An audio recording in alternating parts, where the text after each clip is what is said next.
তরুণদের রাজনৈতিক অধিকার প্রতিষ্ঠায় আজ চট্টগ্রামে হচ্ছে বিএনপির তারুণ্যের মহাসমাবেশ।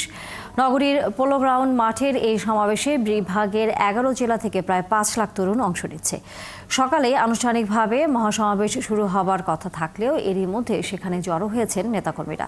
সকাল থেকে চট্টগ্রাম মহানগরী সহ বিভাগের বিভিন্ন উপজেলা নেতাকর্মীরা খণ্ড খণ্ড মিছিল নিয়ে সেখানে আসছেন। নানা স্লোগানে মুখরিত হয়ে উঠছে পুরো এলাকা। মহাসমাবেশে ভার্চুয়ালি যোগ দেবেন দলের ভারপ্রাপ্ত চেয়ারম্যান তারেক রহমান। এছাড়া প্রধান অতিথি থাকবেন মহাসচিব মির্জা ফখরুল ইসলাম আলমগীর। রাজনৈতিকভাবে তরুণদের সচেতন করা, দেশপ্রেম জাগ্রত করা এবং আগামীর রাষ্ট্র নির্মাণে তরুণদের সক্রিয় অংশগ্রহণ নিশ্চিত করতেই এই আয়োজন বলে জানিয়েছেন বিএনপির নেতাকর্মীরা। চট্টগ্রামের পোলো গ্রাউন্ড মাঠে আছেন সহকর্মী শফিকুল হক। সমাবেশের প্রস্তুতির সর্বশেষ খবর জানাতে যুক্ত হচ্ছেন তিনি আমাদের সাথে। শফিকুল, বিএনপির তারুণ্যের রাজনৈতিক অধিকার প্রতিষ্ঠা সমাবেশের আয়োজনে সর্বশেষ কি খবর রয়েছে এই মুহূর্তে আপনার কাছে?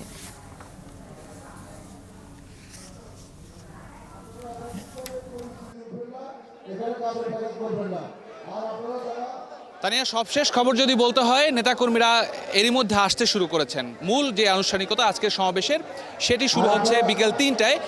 তবে সকাল থেকেই বিভিন্ন চট্টগ্রাম এবার আশপাশের এলাকা থেকে যেই নেতাকর্মীরা, তরুণ প্রতিনিধি যারা রয়েছেন, তারা কিন্তু এরই মধ্যে আসতে শুরু করছেন। ছবিতে একটু দেখার চেষ্টা করি যে ছোট ছোট মিছিল নিয়ে তারা মূলত এই সমাবেশের যে মূল কেন্দ্র পলো গ্রাউন্ড মাঠ, সেই মাঠের দিকে আসছেন এবং এখানে জড়ো হচ্ছেন। যেহেতু প্রচুর রোদ এবং গরম, সেক্ষেত্রে নেতাকর্মীরা কিছুটা মাঠের পাশে যেখানে তারা ছায়া পাচ্ছেন সেসব জায়গায় আপাতত অবস্থান নিচ্ছেন এবং মঞ্চ থেকেও সেই নির্দেশনা দেওয়া হচ্ছিল। আমরা একটু এখানে ছাত্রদলের সাধারণ সম্পাদক নাসির উদ্দিন নাসির, তার সাথে একটু কথা বলতে চাই। তিনি এই আজকের সমাবেশের অন্যতম আয়োজকদের মধ্যে একজন। নাসির, একটু জানতে চাই যে আজকে এই সমাবেশ থেকে কি ধরনের মেসেজ আপনারা দিতে চাচ্ছেন তরুণদের কাছে এবং কি প্রত্যাশা করছেন, কেমন জনসমাগম হবে? আপনাকে ধন্যবাদ জানাচ্ছি। এটি চট্টগ্রাম এবং কুমিল্লা বিভাগের সমন্বয়ে তারুণ্যের রাজনীতির অধিকার প্রতিষ্ঠার সমাবেশ।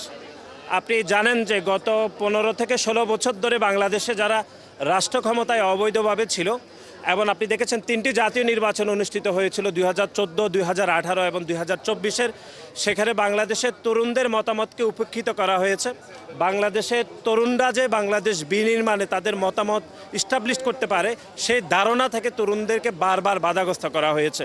যেহেতু গণ অভ্যুত্থান সফল হয়েছে, গণ অভ্যুত্থানে তরুণরা তাদের জীবন দিয়ে খুনি হাসিনাকে বিতাড়িত করেছে। সুতরাং আমাদের দল, বাংলাদেশ জাতীয়তাবাদী দল বিএনপি, যদি জনগণের ভোটে রাষ্ট্র ক্ষমতায় যায়, তার পূর্বে তরুণদের জন্য আমাদের যে প্রতিষ্ঠিত যে ধারণাগুলো বা তরুণদের জন্য আমাদের দলের পক্ষ থেকে, আমাদের দলের ভারপ্রাপ্ত চেয়ারম্যান জনাব তারেক রহমানের পক্ষ থেকে যে প্রতিশ্রুতিগুলো, সেগুলো আমরা তরুণদেরকে দিতে চাই। এটি আমাদের দলের যেরকম তরুণরা সম্পৃক্ত থাকবে, একই সাথে আমাদের সরাসরি দল করেন না এরকম তরুণরা আজকের এই সমাবেশে উপস্থিত হবে। আমরা তরুণদের উদ্দেশ্যে যেটি বলতে চাই সেটি হচ্ছে, যে স্বপ্নের বাংলাদেশের জন্য 2024 সালে জুলাই এবং আগস্টে এতগুলো মানুষ জীবন দিয়েছে, 2000-এরও অধিক ছাত্র জনতা, সেরকম একটি স্বপ্নের বাংলাদেশ বিনির্মাণের তরুণরা যে একটি ফ্যাক্ট, সেটি আমরা আজকের এই জনসভা থেকে আমরা তরুণদেরকে প্রতিষ্ঠিত করতে চাই।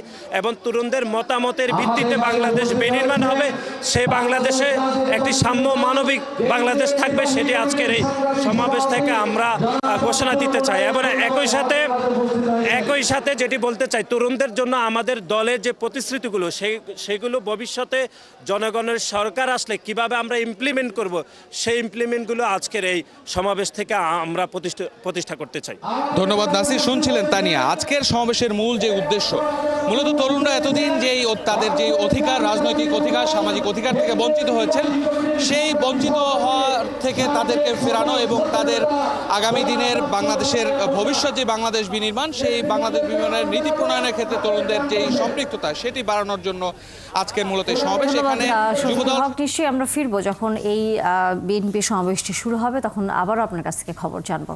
দর্শক, সহকর্মী শফিকুল হক ছিলেন এতক্ষণ চট্টগ্রাম থেকে।